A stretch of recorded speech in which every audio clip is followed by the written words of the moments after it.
Perder um filho, a dor de perder um filho. Eu perdi a minha primeira filha. A minha primeira experiência da maternidade foi trágica. Eu sei que todas as mães e todos os pais que perderam seus filhos sofreram cada um à sua maneira. A dor da mãe, eu penso que é mais doída, porque a criança cresce dentro do nosso corpo. Portanto, a sensação de perder um filho é a sensação de uma mutilação. Algumas mães perdem seus bebês ainda na barriga. Mas eu tenho a sensação de que quanto mais tempo você conviveu com um filho, mais vínculo você criou com ele e mais profunda é a dor da perda. A minha filha que eu perdi se chamava Estela, Estelinha. Ela morreu com 3 meses de vida. Era uma bebezinha, cabeludinha e muito fraquinha. Ela nasceu com a síndrome de Edwards, a trissomia 18.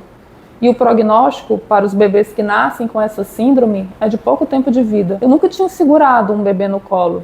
Eu nunca havia amamentado. E nessa primeira experiência, eu estava diante de um bebê que convulsionava frequentemente e chorava compulsivamente. O corpinho da Estela era hipotônico, né? Ou seja, quase não tinha musculatura. Sabe aquele bebê gordinho, cheio de preguinhas?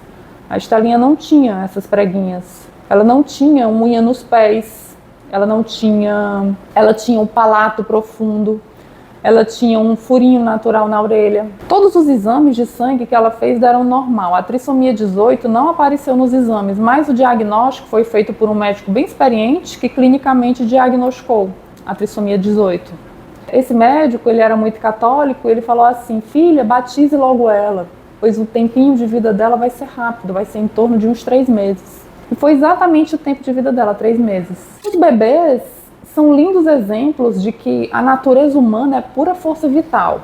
Um bebê que é saudável, quando nasce, ele berra por vida, ele grita, ele chora por uma série de razões, por fome, por estranhamento de um mundo diferente do que ele estava, que era no ventre da mãe, por desamparo, por ele se perceber completamente desamparado e dependente de alguém que o segure, que lhe dê um contorno por meio dos braços e do colo. E na medida que ele vai crescendo, ele continua transbordando vida. Os bebês berram porque são intensos e porque expressam as suas necessidades. As crianças vão crescendo e elas, muitas vezes, não querem dividir um brinquedo, por exemplo, não porque elas são egoístas por essência, mas sim porque elas querem interagir com aquele objeto ao extremo, com intensidade. E dividir com um coleguinha pode parecer para ele que tem alguém tirando aquela vivência maravilhosa que ele está experimentando. Se tem algo que marcou a expressividade da Estela, foi o choro dela. O choro da Estelinha era um choro frágil. Era um choro que não tinha aquele berro, aquela pulsão, aquele grito por viver. Era um choro cansado. Eu vivi um enterro de uma filha, da minha primeira filha. O velório, as providências práticas de uma morte que vão desde ter que buscar um espaço no cemitério, a compra de um caixão e ter que pensar nas descrições da lápide, das flores. Eu lembro que eu não consegui chorar no dia do enterro da Estela. O choro ficou preso no meu corpo por muitas horas, por muitos dias. Talvez até hoje ainda tenha muito choro reprimido em mim. Eu lembro que no dia do enterro eu me recusei a usar roupa preta, porque tudo aquilo já era muito sombrio. Eu e meu marido usamos branco. Talvez porque simbolicamente, pelo menos a minha sensação dicotômica, era uma mistura de luto e libertação. Existia uma dor, mas também existia um alívio. Mas como assim um alívio, perder um filho? Sim, um alívio porque aquela vivência de lidar com um bebê diferente, as convulsões, o choro cansado e infinito, a realidade de ser mãe de primeira viagem daquela maneira foi muito pesado. Então eu também me senti aliviado quando ela partiu. Nós fizemos muitas perguntas, eu e o meu marido, acerca da vida, acerca da justiça divina, acerca dos nossos méritos e de todas as expectativas que pais de primeira viagem vivem. Mas tem algo que a tragédia grega nos ensina, que é o fato de que você pode fazer tudo certo na vida e ainda assim dá tudo errado. Isso significa que a vida é imprevisível, significa que nós, por mais que tentemos e às vezes até obsessivamente, não conseguiremos controlar tudo. Mas diante dessa tragédia grega que eu e o meu marido vivemos, nós decidimos ainda assim dizer sim à vida. Nós decidimos nos unir e não desistir, nem da nossa família, nem da gente enquanto casal. E por termos escolhido a vida, nós ganhamos da vida 2 outros filhos lindos e perfeitos, Lucy e Gabriel Filho, 2 presentes, 2 dádivas. Segurar um filho no colo depois de ter vivido uma experiência traumática foi duro, foi desafiador. Eu tenho a sorte de ser casada com um homem honrado que nunca largou a minha mão, que viveu toda essa tragédia grega comigo de mãos dadas e forte. Porque só ele sabe o quanto de dor ele precisou digerir para dar conta de mim, do sustento da nossa família, mesmo quando tudo estava desabando. Você pode fazer muitas coisas com a sua dor, com os seus sofrimentos. Você pode paralisar a sua vida, você pode se colocar no buraco do ressentimento, culpando o mundo e as pessoas pela sua dor.